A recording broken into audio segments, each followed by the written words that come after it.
for childcare spaces at 2 post-secondary institutions. How will children born during the pandemic handle kindergarten?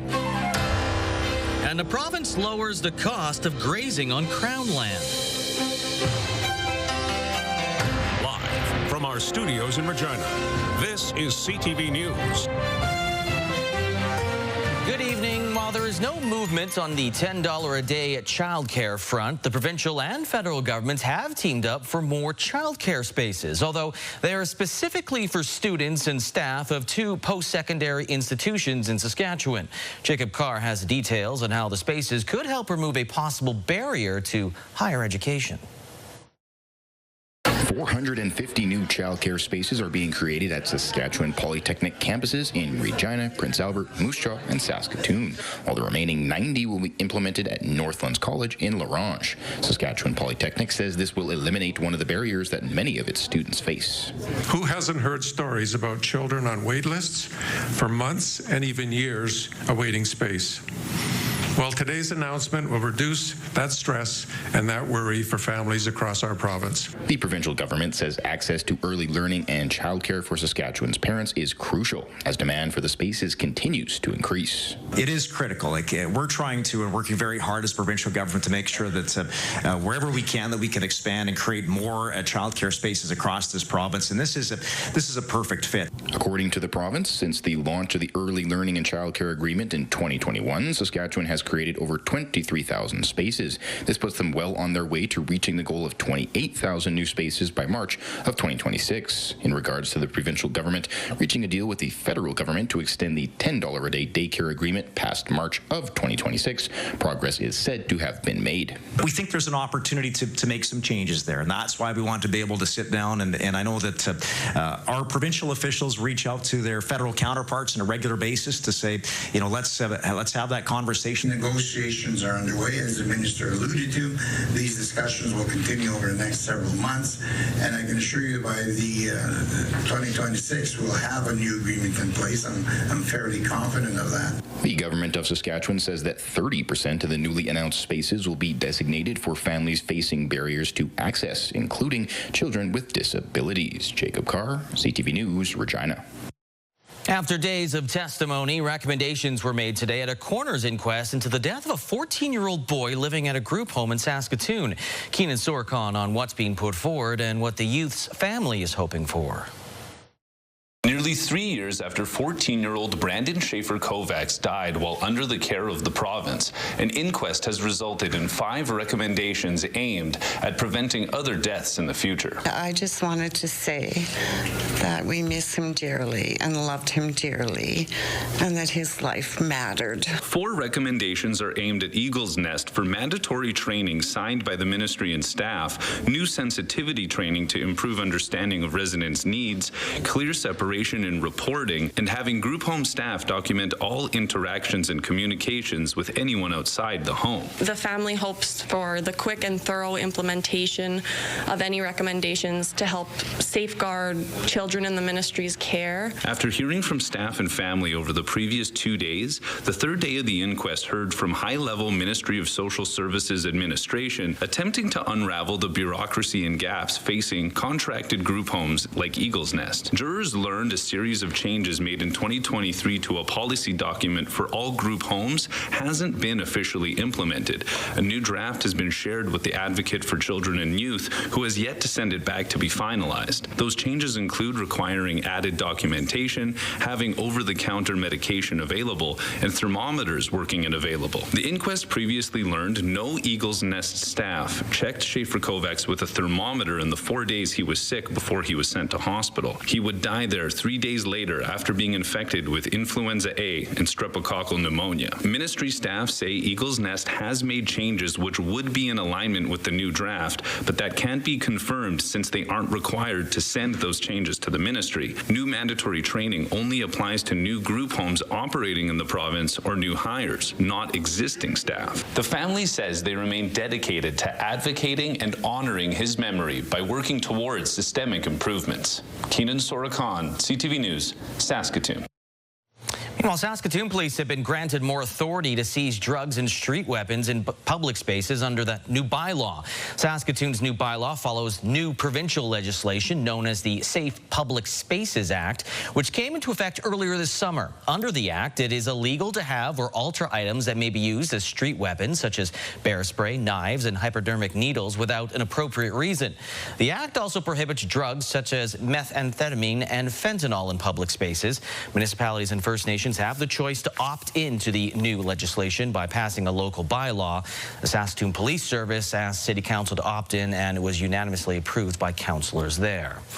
Well, next week marks the start of another school year, a time that can be a bit challenging for some children, but maybe even more so for this year's kindergarten students who were born during the pandemic. As Carla Shinkaruk tells us, these newest members of the school family may pose a bit of a unique situation for educators. A big shock to the system. Stefan Barassa has worked in pediatric mental health for more than a decade. He says that shock could be on the way next week for some 5-year-olds heading to kindergarten. They were born in 2020 and early 2021, right during the pandemic. The families that would have done well, and the families that were vulnerable to that stress have taken a little bit longer to recover. Those families might have been a little bit scared, and that has lingered. Teachers and staff prepare to welcome these new students to their classrooms, ones whose formative years were in isolation, wearing masks and distancing. It's an influx of unique students entering their schools, and Barassa says overall kids have rebounded. They've done well after the initial adverse experience, but there's a wider variability of skills coming into kindergarten right now. At Saskatoon Public Schools, the distinctiveness of this group of kindergarten students is on the radar. The fact that they missed out on opportunities in early years means a greater emphasis on play and peer interactions will be kept in mind. This could look like having extra focus on free play, sharing, taking turns in group games to build interpersonal skills, flexible curriculum pacing that meets students where they're at, and monitoring well-being. We reached out to Greater Saskatoon Catholic Schools, which tells us it isn't preparing for anything out of the ordinary. Reach out to resources, in-school resources. This expert maintains that parents play a key role in getting students adjusted. Children can also be vulnerable, so they can be malleable, positive or negative. He offers this if a parent suspects a child may have challenges heading to school. Go knock on the door of the school. Hi, I just want to take a look around. Could I see the kindergarten classroom? Even a 2-minute little preview will help that child immensely. On the upside of all of this, the public school division expects these COVID babies to be well-versed in FaceTime and other online communication. Carla Shinkaruk, CTV News, Saskatoon. Many Saskatchewan residents struggle with navigating the healthcare system, according to a new report from Saskatchewan Blue Cross. In its 2025 health literacy report, the insurance provider says that as many as 2 in 3 people in our province struggle with health literacy. As many as 76% overestimate their ability to understand and navigate healthcare. A third of people consulted over a 2-year period saw delays in treatment due to confusion or lack of information. Blue Cross says some potential solutions include improvements to virtual care and other resources. Regina City Council is moving forward with protecting about 50 acres of its grasslands. City officials are also discussing possible dedicating one of its arenas strictly for adult recreational hockey. Now, at Wednesday's meeting today, Council approved of preserving its former Craig Golf Course as a biodiversity reserve, where it will be developed and maintained as a gathering place for residents in partnership with Nature Regina. Discussions on designating one of the city's indoor arenas to be used for only adult recreational hockey also came forward. Council voted against the change going into effect for the upcoming season, asking city administration to look further into how booking requests for rinks are prioritized. Hockey Regina, Skate Regina, Regina Speed Skating Club shared their concerns about the proposal, stating it would impact their current bookings.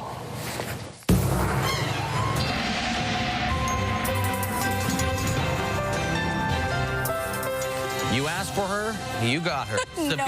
No one's at. I think they did, considering what the weather's like. It's a warm week out there. Yeah, the only reason they'd ask is to complain, and I don't think anyone, aside from probably me, would be complaining. You're complaining, yeah. Yeah, about the 30-degree days that we're seeing, Lee, and that's going to continue for the rest of this week. As you can see behind me on the radar satellite, we don't really have anything in terms of watches or warnings for central and southern Saskatchewan. Northern Saskatchewan currently areas in Northern Saskatchewan do have the excessive heat warning in effect right now. Temperatures are still sitting in the 30s for many parts of the province, including all the way far up north. Stony Rapids, Buffalo Narrows still in the 30s, Maple Creek in the 30s, Weyburn still sitting in the 30s. So that's going to continue for the rest of this week and actually into the weekend. The average, of course, starts getting cooler as we near the end of August. Is usually about 23, 24 degrees. We got up to 30 today, felt more like 32 late this afternoon, and I will have all the details coming up in your full forecast. Lee? All right, thank you, Sabine. The province lowering the cost of grazing on Crown land for another year in an effort to help out livestock producers who have thinned their herds due to drought. As Damien Smith tells us, it marks the third straight year that the program has been enacted. As harvest ramps up, another year of drought has left some producers looking for more moisture. Tough battle. Our area's in very tough shape, and looking forward, if the crop prices stay the same, we're going to be in a whole lot worse shape even moving into next year. Members from the rural municipality of Big Stick and surrounding communities have had to declare states of emergency related to drought conditions, which marks the 9th year in a row. They joined the Saskatchewan NDP at the Legislative Building in Regina to call on the province to provide more support for those dealing with drought conditions. One of the producers shared with me that it's been so dry that the fertilizer they applied 2 years ago still hasn't dissolved. They also shared with me that local data, including yield and rainfall, show that the 9 years of this protracted drought is worse than the 1930s. In response to the dry summer, the Ministry of Agriculture has announced that it is once again offering the Crown Grazing Lease Rental Reduction Program for the 2025 grazing season.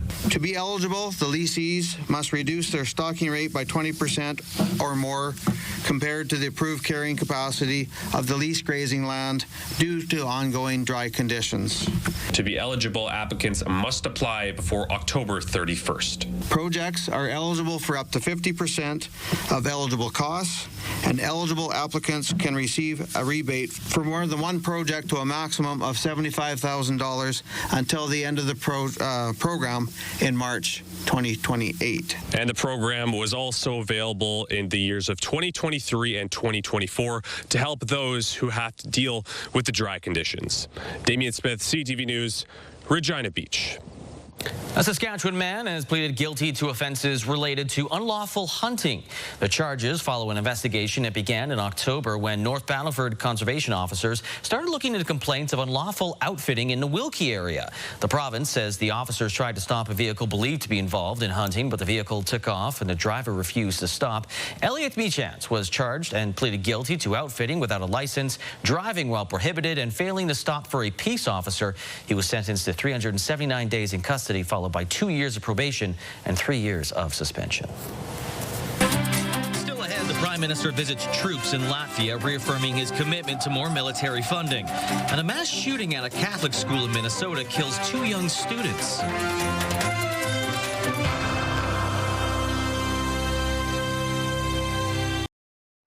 The Prime Minister wrapped up his trip to Europe with a visit to Canadian soldiers that were stationed in Latvia. Mark Carney offered up a message of gratitude after promising new military investment. CTV's Abigail Bimman summarizes his final day in Europe. Inside a field ambulance, up close with tanks, Prime Minister Mark Carney talked to dozens of Canadian troops to learn what they do, and he heard what they need. And you see how important, for lack of a better term, drones are in the Ukraine fight. We are watching, studying, understanding how that fight is there, but we need those pieces of equipment here in Latvia. Drone operator Wayne Fraser says modernization would help too, right down to his tactical vest. It is a little outdated. There's no modular capability with it, which can be a little bit impeding. We're also, back home, creating a new defense procurement agency so we can build at pace. So the women and men of the armed forces have cutting-edge military equipment that they need and deserve. About 200 kilometers from the Russian border, the Prime Minister announced a 3-year extension of Operation Reassurance, saying, unfortunately, the need for the Canadian-led NATO mission here has only intensified. Carney didn't take questions. His defense minister pushed on whether Canadian troops in Ukraine was a possibility, regardless of a ceasefire. These conversations are continuing. Obviously, the United States has an important role to play, so we'll see. Latvia was the last stop on a 4-country European tour for the Prime Minister, who told Canadian troops here in Latvia what he told Ukrainians in Kyiv, that the strategy for Russia needs to be deter and fortify. Abigail Beeman, CTV News, Camp Adige, Latvia. Alberta's Premier Danielle Smith is in Lloydminster tonight for a panel discussing federal policies that are hurting Alberta. The panel, which includes MLAs, business and Indigenous leaders, is traveling Alberta to speak about what Smith says are grievances inspiring separatist sentiment. The panel has pitched 6 policy ideas, including pulling out of the Canada Pension Plan and creating a provincial police force to replace the RCMP. The panels have been hearing from people with varying opinions. Poll after poll has shown that the vast majority of Albertans support the Canadian Pension Plan and want to stay in the plan. Why does your government continue to go against the clear wishes of Albertans and pursue a pension plan that we don't want? The more I read and the more I dig into the truth of the Canada Pension Plan, I would just encourage everybody to do that. It's pathetic and it's gross mismanagement. 5 more in-person town halls will be held next month, followed by 2 online events in October. Fiery explosion in Calgary rocked neighbors on a residential street and left one townhouse completely gutted. In fact, the fire so intense, authorities say it's remarkable everyone in the residence got out safely with no one hurt outside.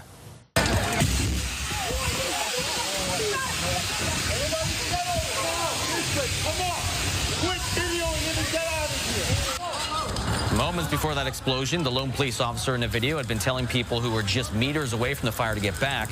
Calgary Fire said they responded to reports of an explosion and were met with heavy smoke and flames. It's believed to have started on the deck. 3 adults in the home, 2 men and a woman with limited mobility, did escape the fast-moving fire unharmed. Well, the state of Minnesota is mourning the loss of 2 young children who were killed in an attack on a Minneapolis school today. Minnesotans will not step away. We'll stand with this community. We'll redouble ourselves to do the best we can to understand what we can do to prevent any parent from having to receive the calls they received today, from any school dedicated to children having to respond to a situation that, as we said, is unthinkable, but that's all too common, not just in Minnesota, but across this country. 17 people were injured when a man opened fire through the windows during Mass at a Catholic school. All of the injured children are expected to survive. The 23-year-old gunman later took his own life. The FBI is investigating the shooting as an act of domestic terrorism and hate crime targeting Catholics. The Pope sent a telegram of condolences saying he was profoundly saddened to learn of the shooting. Flags will fly at half-staff at all state buildings and all U.S. federal government buildings until sunset on Sunday. As if Donald Trump's tariffs aren't inflicting enough pain, now small business owners who have built their businesses in Canada and being able to ship to American customers free from custom charges are bracing for higher costs. In 2 days, the U.S. is extending the exclusion from shipping fees. CTV's Rachel Aiello on what it is and what it means to those in the line of fire. So we'll do a CUSMA form for these. The United States is scrapping its tariff exemption on parcels worth $800 US or less. It means starting Friday, all of those US-bound shipments will be hit with duties. It would have an immediate impact. The antique parts of our business are a substantial part of what we do. We've seen that business growing over the years, especially down into the U.S. Many small shop owners like David Pelkey are facing a tough choice: absorb or pass on the cost, cut off a key market, or go through the complex process of becoming CUSMA compliant. This is going to have implications for a lot of Canadian businesses, and it's coming at a time where you don't necessarily have a lot of resilience in the small business sector. But U.S. President Donald Trump dumping de minimis is also set to cost American consumers and could result in big headaches for border agents. It was there for a reason. Millions of duty-free packages enter the U.S. daily, but with this change looming, postal operators in at least 25 countries are suspending U.S. shipping, citing the lack of clarity around enforcement. Canada Post is not one of them. Instead, they'll be using a third-party program to collect and send the duties directly to U.S. Customs. The Crown Corporation said the duty will be equal to the tariff rate of a product's country of origin. For Canada, the current rate is 35% for most goods.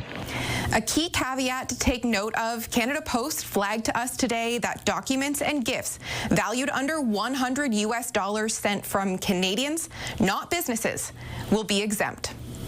Rachel Aiello, CTV News, Ottawa. And with no new peace negotiations on the horizon, Russian forces are expanding their invasion of Ukraine into new territory. Moscow says its troops have seized 2 villages in a major Ukrainian industrial center next to the Donetsk region, a claim Ukrainian officials deny. Western leaders have accused Russian President Vladimir Putin of dragging his feet in peace efforts while Russian troops move deeper into Ukraine. Coming up, how the passion of a young boy has turned into a museum in Radisson, Saskatchewan.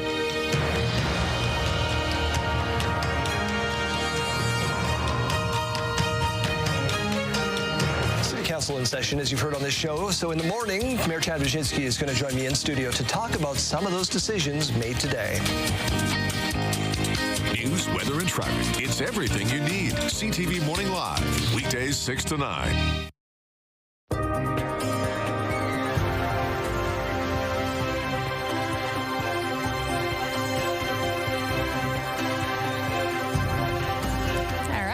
Let's take a look at what you can expect for your forecast for the rest of this week and into the weekend. It was another above seasonal and sunny day in Regina, most of Saskatchewan, really. We did warm up to about 30 degrees late this afternoon, felt more like 32, temperature now at 29, with the winds just over 10 kilometers an hour. And those are basically the types of conditions that will continue into tomorrow and into Friday and start to gradually cool down by early next week. Now, we do still have these excessive heat warnings in place for northern Saskatchewan, but again, central southern Saskatchewan, especially on the radar satellite, there's been no activity, not even much in terms of cloud cover for today. That'll change as we head into tomorrow. Could see a little bit of light cloud cover and also a little bit of scattered precipitation in the parkland. But for tonight, again, continuing to see clear conditions, calm conditions, and then that's where we'll start to see a little bit of the cloud cover rolling in tomorrow morning in parts of the southwest around the Maple Creek area, and then we'll see more of that cloud build in the southwest, and in the parkland you can see around the Yorkton area, even around Regina. Late tomorrow afternoon, early evening, we could see some scattered precipitation in the area, but not something that's going to stick around for long.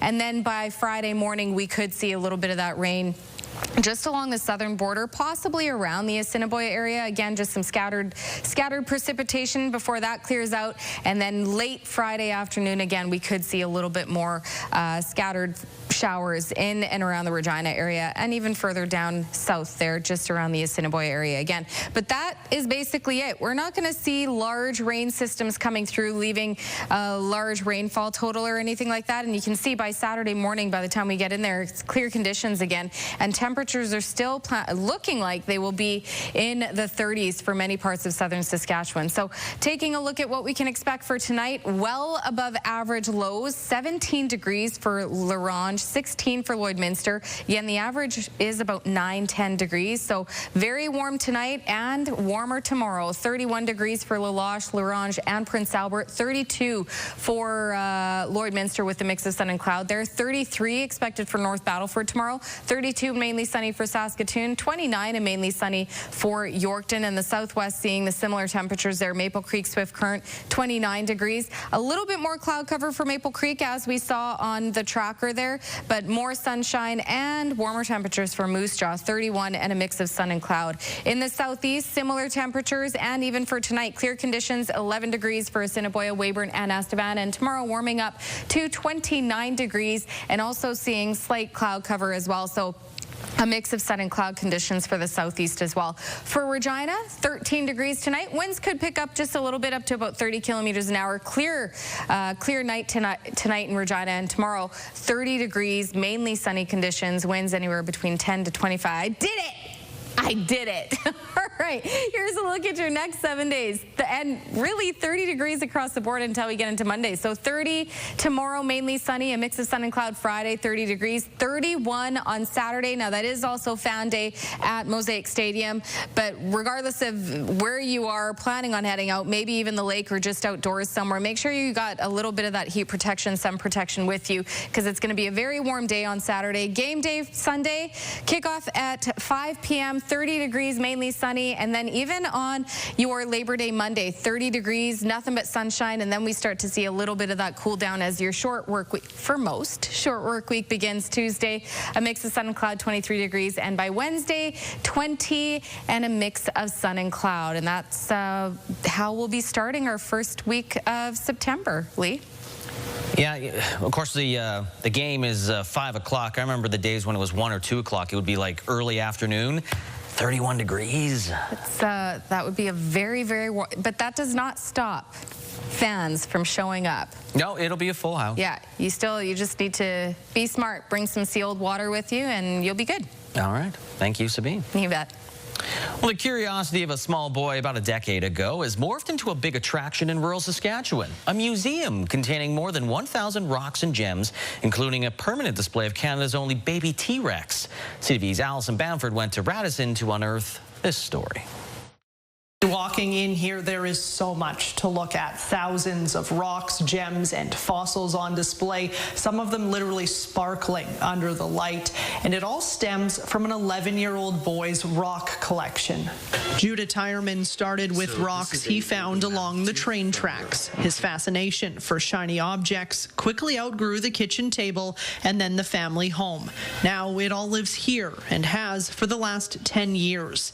The 21-year-old is constantly selling and growing parts of his collection made up of dinosaur fossils, colorful gems, fluorescent minerals, even a meteorite at one point. An inventory so big he's lost track. It's organized chaos, as he likes to call it, that attracts visitors from around the world, as far away as China, Israel, and Russia. A family from Manitoba stopped by right when the museum opened this morning just to see his collection. I didn't actually think people liked rocks like I did, but I found out differently. Unlike other museums where you can look but you can't touch, visitors here are actually encouraged to pick up the rocks, feel them in their hands, because that's really the only way, they say, you can explore. Still ahead, a look at the history of the Labor Day Classic between the Riders and the Bombers.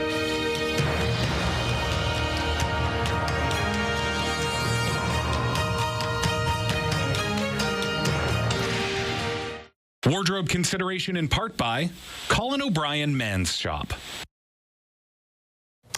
Riders hit the field for the first practice preparing for the Labor Day Classic today. Kicker Brett Lothar was absent, with head coach Corey May saying it was for personal reasons. Lothar, by the way, has missed 5 of his last 11 field goal attempts. Now, this Sunday will be the 60th edition of the Labor Day Classic.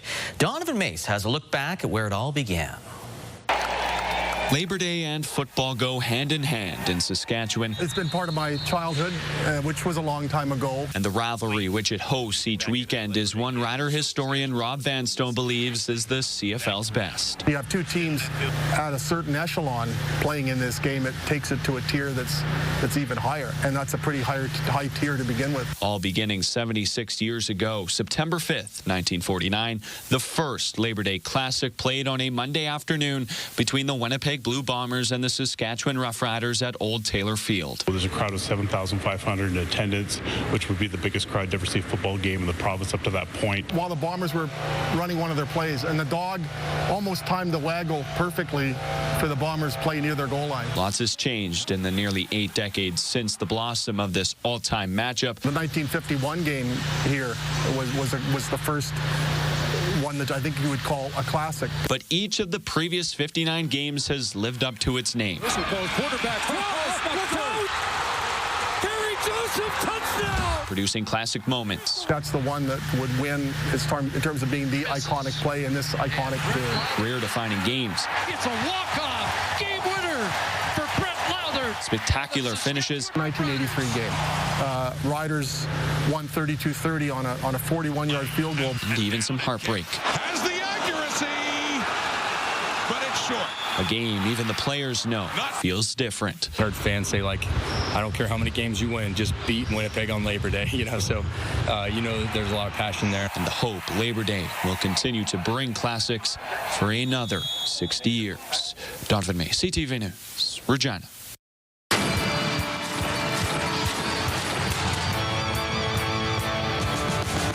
Welcome to another edition of X's and O's with Wes Cates. It is the Labor Day Classic. Riders, Bombers.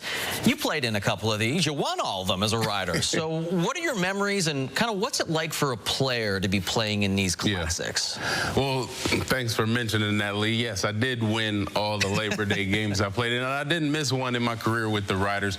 I just know that Labor Day is the biggest game, especially for the fans outside the Grey Cup for the Riders. So I feel like this is a must-win for these Riders, especially after dropping that game against Calgary and making that Western Conference a little closer. I do remember in 07, obviously everybody remembers the carries. Joseph Draw almost got the ball on that play, but they were in man. The linebacker followed me, so Carey was supposed to take it up the middle, and worked out great. One of the most classic plays, right? But I also remember 2011, we weren't that good. We probably had already 6 or 7 losses by Labor Day, and I was hurt for a big part of that stretch. But I came back around Labor Day, and we ended up winning. I think we beat Toronto the week before, then won Labor Day, and then actually went and won the Banjo Bowl. So I'm like 3-2 in Banjo Bowl, or 2-3, I think. I won't get it mixed up. But so yeah, this is the most exciting game of the regular season for the Riders by far. I admit the atmosphere is a little bit different compared to the old Mosaic Stadium and the new Mosaic Stadium. Had more of a college feel in the old one, but nevertheless, it's going to be a full stadium for this game. You talked about running plays that you had. Let's talk about the running game for Winnipeg. That's their strength. They're #1 in the league right now, and Saskatchewan's #1 in the league in stopping it. So Brady Oliveira, is that going to be the targeted player that they must stop on Sunday? Yeah, I think so. I think Brady obviously is kind of the guy that gets this team going, right? He plays with energy. When he gets excited, the O-line gets excited. Obviously, a lot of Winnipeg's offense is off of that play action based off of the run game. So definitely, I think the Riders need to go ahead, focus in on Brady, make sure they get him under control, stop him. I think Winnipeg does a good job of trying to get him involved in the passing game and running draws and things like that. So I don't think you're really trying to completely shut him down, but you are trying to limit him and make them look to other guys to make plays. Obviously, Dembski is another guy you got to keep an eye on because they use him even in the run game as well. Yeah, he's kind of, we'll see if he can play. I know he was limited at practice. He did leave the last game. Stern won't be playing. They're going to be short in receiver, though. Dalton Schoen is going to return to the lineup, and he can get things done. Offensively for the Riders, their O-line took a bit of a hit with that Calgary Stampeders defense. Winnipeg, it's not more the sacks or the pressure, but they do a really good job with guys like Willie Jefferson getting their hands up, and that's the big thing you got to avoid. Well, that's what I was going to say, Lee, when we talked about this. Willie Jefferson has been a disruptor all season. He's gotten a lot of bat downs. He's probably up to like 10 deflections or something like that, and I think a couple have turned into interceptions. So I think as an offense, really Mark Mueller needs to really try to scheme, maybe get some of his main targets over to the field to get away from Willie Jefferson so Trevor Harris doesn't have to throw that way. I mean, obviously, you're going to read the defense and make the right throws, but I think really trying to scheme and understand where he is and Trevor understanding to maybe look that other way away from Willie's side first, it will probably help get the ball down the field because Willie's just been amazing at understanding when he has time to rush and get to the quarterback and also when he just needs to dance with the O-line and then get his hands up when he sees a quarterback looking in his direction. 3 out of 4 have been won by the Blue Bombers recently, and the last 3, the difference has been 2 points. They've been really close games, so we'll see what happens this week, and we'll analyze the game and look forward to the Banjo Bowl on another edition of X's and O's. X's and O's, brought to you by Campion College at the University of Regina. Coming up, more companies are telling their employees to come back to the office.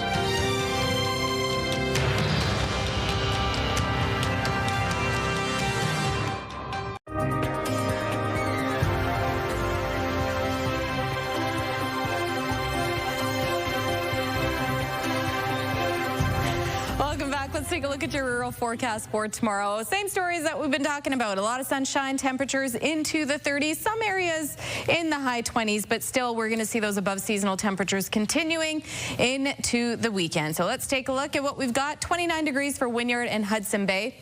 32 degrees for Meadow Lake, Lloydminster, and Watrous. 31 for Spiritwood, Kindersley, and Outlook, and Melfort. Sunshine and 30 degrees. And closer to the southern border, a little cooler, actually. We do have more cloud cover that's going to be rolling in from the southwest, but still just not in the 30s. Still above seasonal. 29 for Maple Creek, 26 for East End Cypress, 29 also for Coronach and for Kenora and for Assiniboia, 28 and mostly cloudy for Rockland, but a lot more sunshine for Carlisle, also 28 degrees. And for Broadview as well. 31 for Rosetown, Leader, and Lumsden and Pilot Butte. Mainly sunny and 30 degrees. If we take a closer look at Kenosee Lake tomorrow, nothing but sunshine. Winds anywhere between 10 to 20 kilometers an hour, 27 degrees. But by midday, it'll be feeling closer to about 29, 30 degrees.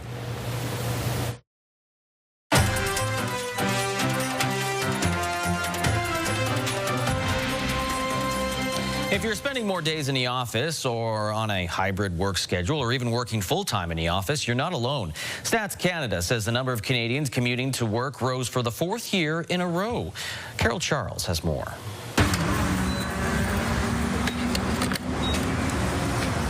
Mitzi Williams is making a quick stop at the gas station on her way to work. She has been working hybrid since COVID, but does go into the office twice a week. Well, it is an hour drive, so about $20 to $30 I fill up every morning. On top of the fact that I have to drop my kids to daycare, which is an extra 25 minutes further away, so yeah, $20, $30. That's a lot. Meantime, at the Ajax GO station, a similar story. I like the mix. Hybrid is great. I get to go in, socialize a bit, and then also have flexibility. A recent report from Stats Canada says hybrid workers are increasingly spending more time in the workplace than at home. Some commuters tell us this can be a real challenge. Oh, it's very difficult to manage because kids are also at home at this time, so it's difficult to manage them also, and the office, it's difficult, yeah. Meantime, Premier Ford is also calling on all companies in Ontario to bring workers back into the office 5 days a week. It's time to bring people back to work, that they can be mentored, they can collaborate. It's a lot easier looking at someone in the eye. Despite the cost to commute, Mitzi does prefer to go into the office.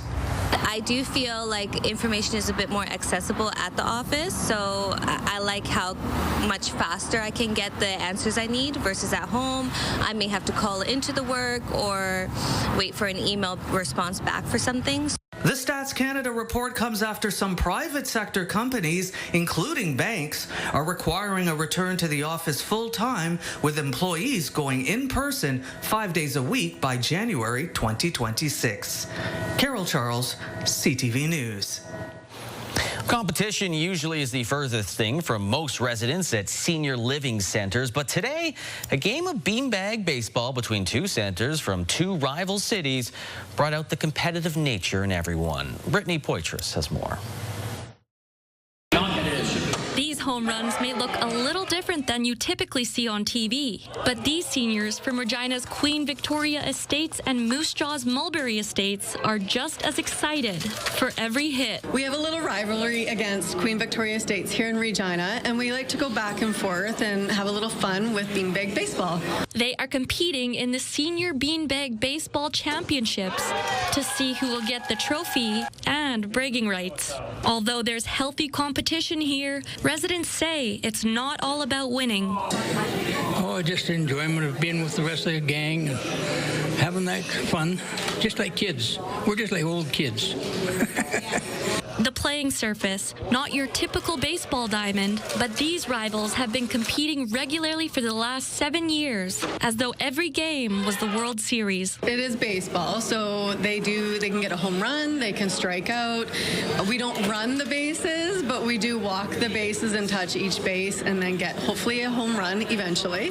And we have cheerleaders as well, so both communities have people from each side, and they do a little cheerleading as well. Fans in the crowd say the game helps them keep young at heart. It's surprising, people don't get any younger, but they don't seem to be getting any older either. Yeah. This time, Regina took home the trophy. It feels real good to be the winners today, to have a trophy come back to here. And we've had a lot of fun practicing, and it's all nice to have everybody together for a fun deal like this. But everyone's a winner, and it wouldn't be a ball game without a treat afterwards, as the two homes get ready for the next game. Brittany Poitras, CTV News, Regina. Now we're all young at heart. Markets both on the way up. The TSX by 93 points. The Dow Jones by 147 points. For the Canadian dollar, it went up a little more than 0.2 cents to 72.52 cents U.S. Commodity front, gold up $3.80. West Texas Intermediate crude up 90 cents. Western Canadian Select crude went down $1.49. And gas in Regina, commonly found at most stations, if not all, for $1.46.9 cents per liter.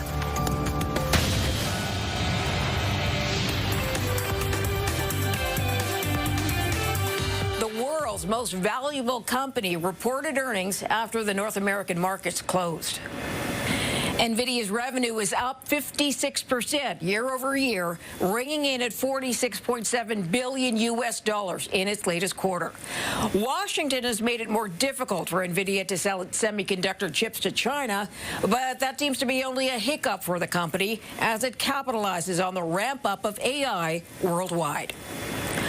Royal Bank's third quarter profit came in at $5.4 billion, almost $1 billion more than the same period last year.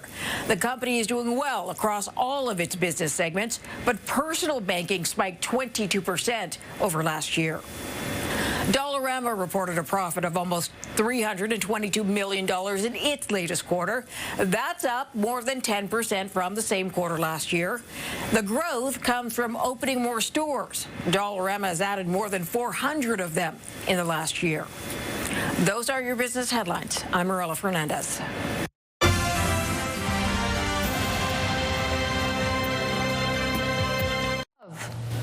Coming up tonight after the newscast, we got a little Master Chef, followed by Gordon Ramsay's Secret Service, Battle of Generations, match game at 10 o'clock, Wheel of Cheese at 11. That's the show I want to see.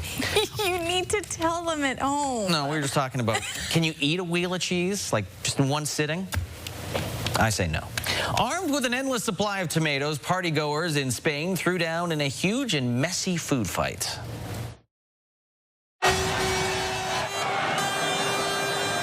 The streets were flooded with people and tomato juice at the annual La Tomatina Festival in Buñol.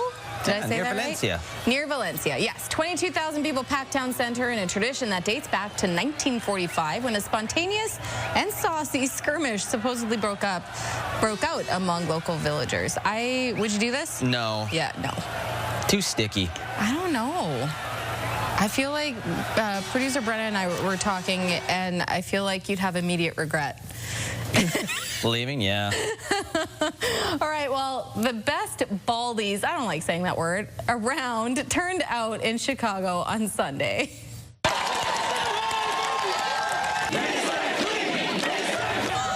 A man who dressed like Mr. Clean won the first Bald Off competition. He was billed as a contest to declare the Baldest Baldy Award. Follically challenged. Hey, look, a hairless cat even showed up to show that can't just be humans. Seems like everybody had fun on the situation, so could have another Bald Off in years to come. So back to the Wheel of Cheese. Wheel of Cheese, yes. You couldn't eat a wheel of cheese. Well, I hate cheese to start off with.